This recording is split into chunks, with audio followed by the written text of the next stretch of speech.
നമസ്കാരം. Centre rating ചാനലിലേക്ക് സ്വാഗതം.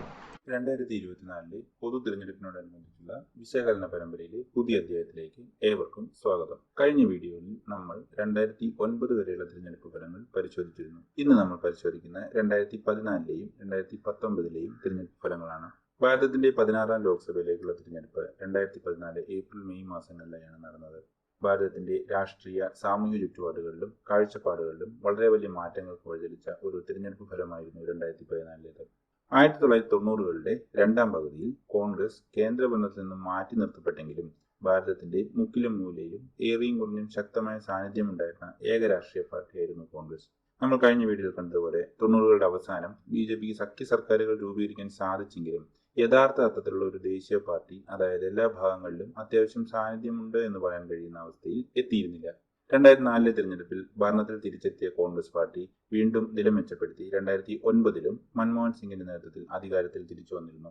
അതിനുശേഷം 2G സ്പെക്ട്രം അഴിമതി, കോമൺവെൽത്ത് ഗെയിംസ് ക്രമക്കേട്, ആദർശ് കുംഭകോണം തുടങ്ങി നിരവധി അഴിമതി ആരോപണങ്ങളുടെ പശ്ചാത്തലത്തിൽ അണ്ണാ ഹസാരെയുടെ നേതൃത്വത്തിൽ നടന്ന അഴിമതി വിരുദ്ധ സമരവും മറ്റും മൻമോഹൻ സിംഗ് സർക്കാരിന്റെ പ്രതിച്ഛായയെ വളരെ പ്രതികൂലമായി ബാധിച്ചിരുന്നു.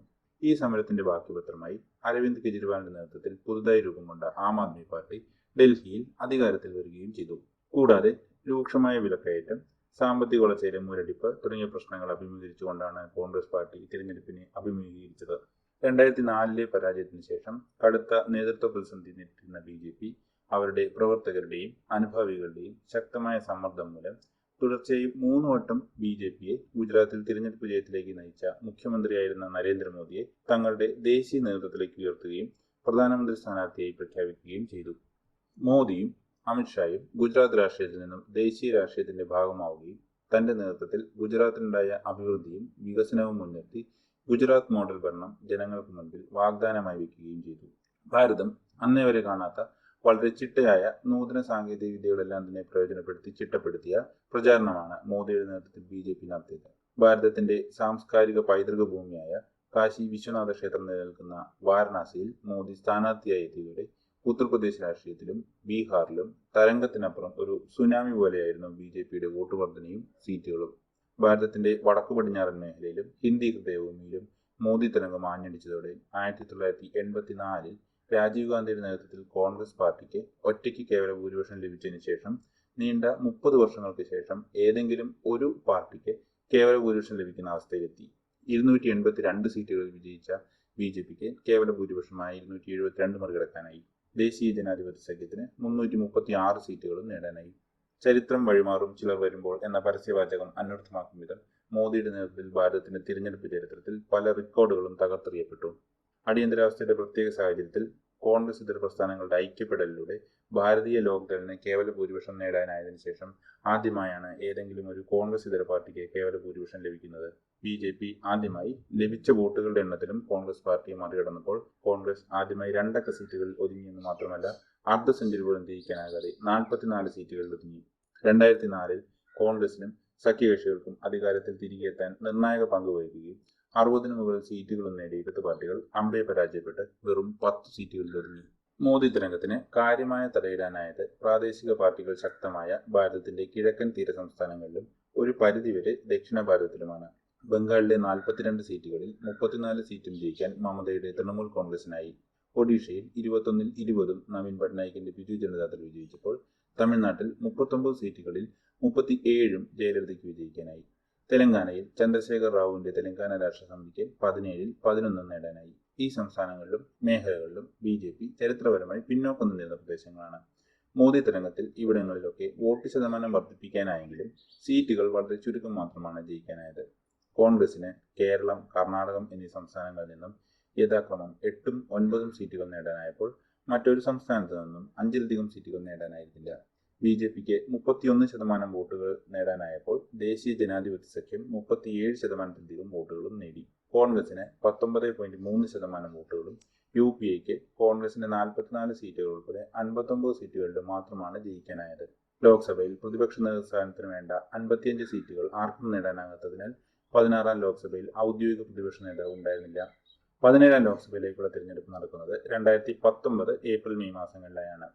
നരേന്ദ്രമോദി സർക്കാരിന്റെ വികസന നേട്ടങ്ങളും പാർപ്പിടം, ശൗചാലയം, സൗജന്യ പാചകവാതക പദ്ധതി ഉൾപ്പെടെയുള്ള ക്ഷേമ പദ്ധതികളും ദേശീയ സുരക്ഷയും പാകിസ്ഥാനിൽ നിന്നുമുള്ള തീവ്രവാദ പ്രവർത്തനങ്ങൾക്കെതിരെ ബാലാകോട്ട് വ്യോമാക്രമണ നടപടി ഉൾപ്പെടെ എടുത്ത ശക്തമായ നടപടികൾ മുൻനിർത്തി പ്രചാരണം നടത്തിയ BJPക്ക് വീണ്ടും നില മെച്ചപ്പെടുത്തി അധികാരത്തിൽ തുടരാനായി. 282 സീറ്റുകളിൽ നിന്നും BJP 303 സീറ്റുകളിലേക്ക് എത്തിയപ്പോൾ കോൺഗ്രസും നില നേരിയ തോതിൽ മെച്ചപ്പെടുത്തി. 44 സീറ്റുകളിൽ നിന്ന് 52 സീറ്റുകളിലേക്ക് ഉയരാനായ കോൺഗ്രസിന് എന്നാൽ വീണ്ടും ഔദ്യോഗിക പ്രതിപക്ഷ നേതൃസ്ഥാനം നേടാനായില്ല. BJP വോട്ട് ശതമാനത്തിന് മുന്നേറിയപ്പോൾ 2014-ലെ 31% നിന്നും 37.3% എത്തി. ദേശീയ ജനാധിപത്യ സഖ്യത്തിന് 45% വോട്ടുകളും നേടാനായി. 19% വോട്ടുകൾ നേടിയ കോൺഗ്രസിന് 52 സീറ്റുകളും UPAക്ക് 91 സീറ്റുകളും നേടാനായി. തങ്ങളുടെ പരമ്പരാഗത ശക്തി കേന്ദ്രങ്ങളായ ഹിന്ദി ഹൃദയഭൂമിയിലും പശ്ചിമ ഭാരതത്തിലും വടക്കേ ഇന്ത്യയിലും BJP സീറ്റുകൾ തൂത്തുവാരി. 2014 നിന്നും വ്യത്യസ്തമായി പശ്ചിമ ബംഗാൾ, ഒഡീഷ, വടക്കുകിഴക്കൻ സംസ്ഥാനങ്ങളിലും തേരോട്ടം നടത്തിയപ്പോൾ ബംഗാളിൽ 18 സീറ്റുകളും ഒഡീഷയിൽ 8 സീറ്റുകളും ജയിച്ചു. എന്നാൽ ദക്ഷിണ ഭാരതത്തിൽ കർണാടകം തൂത്തുവാരുകയും തെലങ്കാനയിൽ 4 സീറ്റുകൾ ജയിക്കാനായെങ്കിലും ആന്ധ്ര, തമിഴ്നാട്, കേരളം തുടങ്ങിയ സംസ്ഥാനങ്ങളിൽ ഒരു സീറ്റ് പോലും ജയിക്കാനായില്ല. കോൺഗ്രസിന് കേരളം, തമിഴ്നാട്, പഞ്ചാബ് സംസ്ഥാനങ്ങളിൽ മാത്രമാണ് മികച്ച പ്രകടനം നടത്താനായത്. കേരളത്തിൽ മാത്രമാണ് കോൺഗ്രസിന് 2 അംഗം കടക്കാനായത്. ഇടതു പാർട്ടികളുടെ ദയനീയ പ്രകടനം കണ്ട 2019-ലെ തിരഞ്ഞെടുപ്പിൽ CPM-ന് 3-ഉം CPI-ക്ക് 2 സീറ്റുകളിൽ ഒതുങ്ങേണ്ടി വന്നു. തങ്ങളുടെ ശക്തി കേന്ദ്രങ്ങളായിരുന്ന ബംഗാളിലും ത്രിപുരയിലും സംപൂജിതരായ ഇടതു പാർട്ടികൾക്ക് തമിഴ്നാട്ടിൽ DMK-യുടെ സഖ്യത്തിന്റെ കൂടെ നിന്ന് 2 വീതം സീറ്റുകളും കേരളത്തിൽ നിന്ന് CPM-ന് 1 സീറ്റ് മാത്രമാണ് ലഭിച്ചത്. വീണ്ടും ചരിത്രം സൃഷ്ടിച്ച മോദി ഒരു കോൺഗ്രസ് ഇതര സർക്കാരിന് ആദ്യമായി ഭരണത്തുടർച്ച നേടാനായി, അതും വർദ്ധിച്ച സീറ്റുകളോടെയും തനിച്ച് കേവല ഭൂരിപക്ഷം തുടരെയും എന്ന റെക്കോർഡുകളും എഴുതിച്ചേർത്തു. നമ്മൾ ഇതിനു മുൻപുള്ള വീഡിയോയിൽ 2024-ലെ തിരഞ്ഞെടുപ്പിൽ 2004 ആവർത്തിക്കുമോ എന്ന ഒരു വിശകലനം നടത്തിയിരുന്നു. അതിന്റെ ഒരു തുടർച്ച എന്ന നിലയിൽ മുകളിലുള്ള ചാർട്ട് പരിശോധിച്ചാൽ 2014-ലും 2019-ലും തങ്ങളുടെ സ്വാധീനം തങ്ങളുടെ പരമ്പരാഗത മേഖലകൾക്ക് അപ്പുറം വർദ്ധിപ്പിക്കാൻ BJPക്കായി എന്ന് നമുക്ക് കാണാം.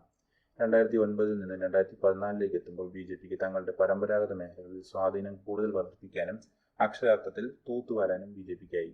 2019-ലേക്ക് എത്തുമ്പോൾ ഈ സ്വാധീനം കിഴക്കൻ തീര മേഖലകളിലേക്കും വടക്കുകിഴക്കൻ സംസ്ഥാനങ്ങളിലേക്കും വ്യാപിപ്പിക്കാൻ BJPക്കായി. കേരളം, തമിഴ്നാട്, ആന്ധ്ര സംസ്ഥാനങ്ങളൊഴിച്ച് ഒരു പരിധിവരെ പഞ്ചാബും ചുരുക്കം വടക്കുകിഴക്കൻ സംസ്ഥാനങ്ങളും മാറ്റി നിർത്തിയാൽ മറ്റെല്ലാ സംസ്ഥാനങ്ങളിലും മേഖലകളിലും BJPക്ക് ഒറ്റയ്ക്ക് നിന്ന് തന്നെ ജയിക്കാം എന്നുള്ള ശക്തി ആർജിക്കാൻ സാധിച്ചിട്ടുണ്ട്. നിലവിലെ രാഷ്ട്രീയ സാഹചര്യങ്ങളിൽ ഈ ഒരു സ്വാധീനം ഏറെയും കുറഞ്ഞ് നിലനിർത്താനും തങ്ങൾക്ക് താരതമ്യേന ശക്തി കുറഞ്ഞ ദക്ഷിണ ഭാരതത്തിലും പഞ്ചാബിലുമൊക്കെ സ്വാധീനം വർദ്ധിപ്പിക്കുവാനും പല പ്രവർത്തനങ്ങളും പ്രചാരണങ്ങളും BJP നടത്തുന്നതായി കാണാം. അതുകൊണ്ട് തന്നെ 2004-ലെ പോലെ ദേശീയ ജനാധിപത്യ സഖ്യത്തിന് ഒരു അപ്രതീക്ഷിത പരാജയം സംഭവിക്കാനുള്ള സാധ്യത തുച്ഛമാണെന്ന് കാണാം. നമ്മൾ ഇതുവരെ 1952 മുതൽ 2019 വരെയുള്ള തിരഞ്ഞെടുപ്പ് ഫലങ്ങളും മാറി മറിഞ്ഞു വന്ന രാഷ്ട്രീയ സാഹചര്യങ്ങളുമാണ് പരിശോധിച്ചത്. അടുത്ത അധ്യായങ്ങളിൽ നമുക്ക് 2024-ൽ ഓരോ മുന്നണികൾക്കും പാർട്ടികൾക്കും മേഖല തിരിച്ചും സംസ്ഥാനങ്ങളിലും നിലവിലുള്ള സാഹചര്യവും സാധ്യതകളും വിലയിരുത്താമെന്ന് പ്രതീക്ഷിക്കുന്നു. കൂടാതെ കേരളത്തിലെ മണ്ഡലങ്ങൾ തിരിച്ചുള്ള സാധ്യതകളും വിലയിരുത്തുന്നതാണ്. ഇനി അടുത്ത വീഡിയോയിൽ കാണാം. അതുവരെ നന്ദി, നമസ്കാരം.